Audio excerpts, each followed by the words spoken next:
গতকাল দুপুরটা আমার জন্য লিস্ট ঢালিউড ফিল্মের কোথাও একটা গিয়ে ভালোবাসার দিকের থেকে যদি বলি, তাহলে আমার জন্য ওই 9th ক্লাউড মোমেন্ট ছিল। মানে একদম এক্সট্রিম হ্যাপিনেস একটা পর্যায়ে পৌঁছালে এরকম একটা প্রভাবের ব্যবহার হয়ে থাকে ইংরেজি লেখবার সময়। যখন আমি খবরটা পেলাম যে চঞ্চল চৌধুরী অফিসিয়ালি প্লে করতে চলেছেন তুফানের একটা গুরুত্বপূর্ণ রোল, তবে সেটা অবশ্যই কী হবে, শাকিব খানের উল্টো দিকে একটা রোল হবে। তো অ্যান্টাগনিস্ট হিসেবে আমরা দেখতে চলেছি কাকে, নানা দেন চঞ্চল চৌধুরীকে। ভাই লোকটার আমি যখন প্রথমবারের জন্য ইন্টারভিউ নিই ওয়ান অন ওয়ান, আমি জাস্ট হয় না কিছু ফ্যান মুভমেন্ট থাকে, আমার জন্য সেটা অ্যাকচুয়াল ফ্যান মুভমেন্ট ছিল। আমি প্রশ্ন করছি ঠিকই, বাট ওই হয় না পেটের মধ্যে কোথাও থেকে গুড় করা একটা ফিল, প্রজাপতি দৌড়ে বেড়ানো একটা ফিল দিচ্ছিল আমাকে। তো সেই লোকটার অভিনয়ের আমি বিশাল পরিমাণে ফ্যান। তো যারা আমার চ্যানেল ভিডিও রেগুলার দেখে আমি বলি মাঝে মাঝেই এইখানে রেফারেন্স টেনে ওইখানে রেফারেন্স টেনে। তো সেই লোকটা যখন রায়হান রাফি ছবিতে কাজ করছেন সেটা বিশাল বড় একটা পাওনা, এবং সেখানে রায়হান রাফি বাজেট নিয়ে একটা সবসময় সমস্যা দেখে থাকে আমাদের কলকাতা বা আমাদের এই ছোটো ছোটো ইন্ডাস্ট্রিগুলোতে। আমি ন্যাশনাল কি ন্যাশনাল নয় সে তর্কে আমি ঢুকছি না, বাট বাজেটে একটা একটা কোথাটা গিয়ে চাপ তো থাকে। সেখানে দুটো দেশে বা দুটো দেশের বড় বড় দুটো প্ল্যাটফর্ম একটা জায়গাতে আসা, সেখানে বাজেটটা কিছুটা হলেও বেড়ে যাওয়া, সেখানে শাকিব খানের মতো একটা একজন ব্যাঙ্কেবল স্টারকে নেওয়া। তার ছবি ভালো হতে পারে, তার ছবি খারাপ হতে পারে, তার ছবি একদম ছাপড়ি মার্কা হতে পারে, তার ছবি মানে ওয়ার্ল্ড ক্লাস হতে পারে, যা ইচ্ছা হয়তো সেই তর্কে না ঢুকে তার ছবি ব্যবসা দিতে পারে। এই বিষয়ে কেউ আই থিঙ্ক ডিবেটেবল জায়গাতে নেই, দিতে পারে না। এই বিষয়টা কেউ ডিবেটেবল জায়গাতে নেই। তো তাকে নেওয়া একটা ওই মানে বক্স অফিসকে সিকিউর করা, তার সঙ্গে এরকম কিন্তু star director, star actor, star director এবং তার সঙ্গে জাত একজন অভিনেতা, ৩টে জিনিস একটা প্ল্যাটফর্মে। এই ছবি যদি ভালো না হয়, সত্যি বলছি কত মানুষের যে মন ভাঙবে তা আপনি চিন্তা করতে পারবেন না। ছবি ভালো হোক আর না হোক, এই ছবি ব্যবসা সফল হতে বাধ্য। মানে কি নেওয়া হয়েছে, মানে একদম এই দুনিয়া থেকে একটা, ওই দুনিয়া থেকে একটা, এবং তাদের দুজনকে নিয়ে আসেন একজন ভালো একজন গল্প কথক। আর কি চাই বস! আমি এক্সট্রিমলি হ্যাপি ছিলাম কাল দুপুরে যখন অফিসিয়ালি এসবিএফ এর তরফ থেকে নিউজটা যখন সামনে আনা হলো।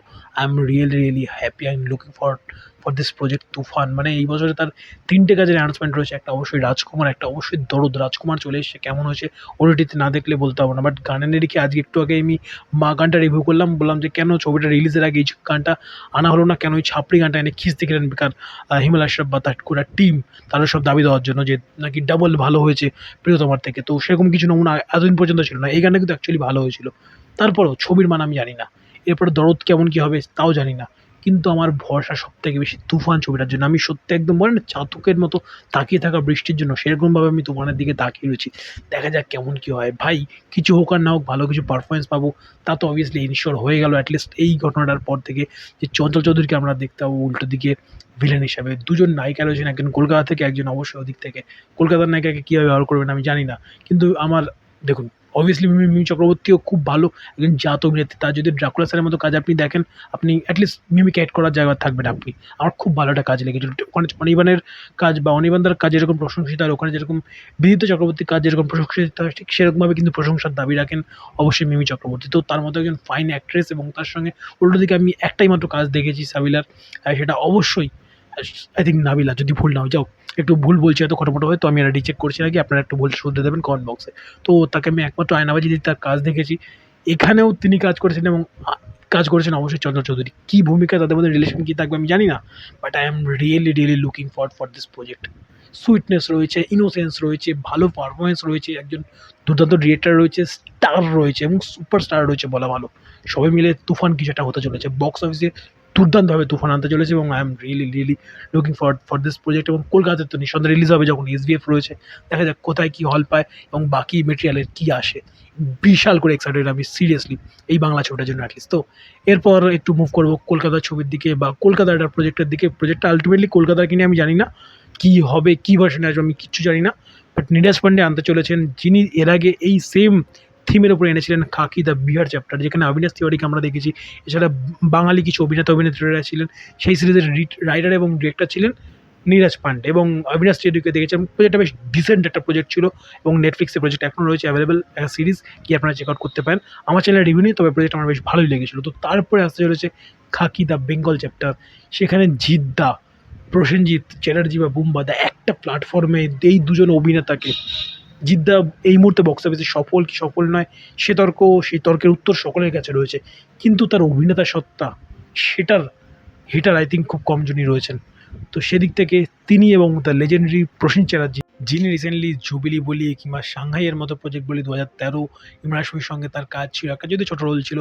তার সঙ্গে যদি বলি স্কুপের মতো কাজ, এইসব কাজগুলোর মধ্যে দিয়ে অলরেডি তিনি পরিচিত ফেস বম্বে ইন্ডাস্ট্রির জন্য। তো সেখানে দাঁড়িয়ে কীভাবে এই দুজনকে ব্যবহার করেন এবং বিহার চ্যাপ্টারের মতো করে কি তাদের মানে তারা ইউজ করেন নাকি কীরকমভাবে ইউজ করবেন আমি জানি না।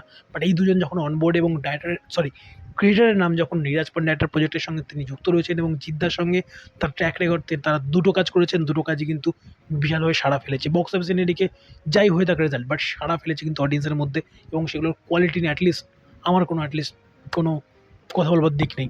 আর specially the royal Bengal tiger, that was brilliant project. যাক, এসব পয়েন্টে ঢুকছি না। পয়েন্ট হচ্ছে এই দুজনকে একটা অন বোর্ড আনতে পারে এবং দেখা যাক, নামী পত্রিকার তরফ থেকে তো বলা হয়েছে যে তারা আসছেন। আল্টিমেট অ্যানাউন্সমেন্টটা কী হয় অবশ্যই সেটার দিকে মুখে রয়েছি, দেখছি কী হয়। তো এই দুটো প্রজেক্ট তুফান এবং অবশ্যই খাকি দ্য বেঙ্গল চ্যাপ্টার, দুটোর দিকেই মুখে রয়েছি।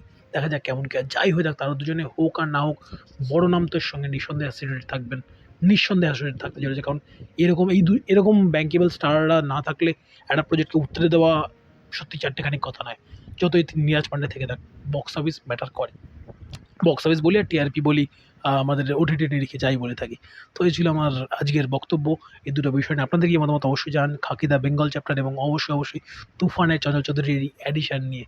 অবশ্যই ভিডিও কমেন্ট বক্সে জানাতে ভুলবেন না। ভিডিও ভালো লাগলে লাইক, শেয়ার, সাবস্ক্রাইব।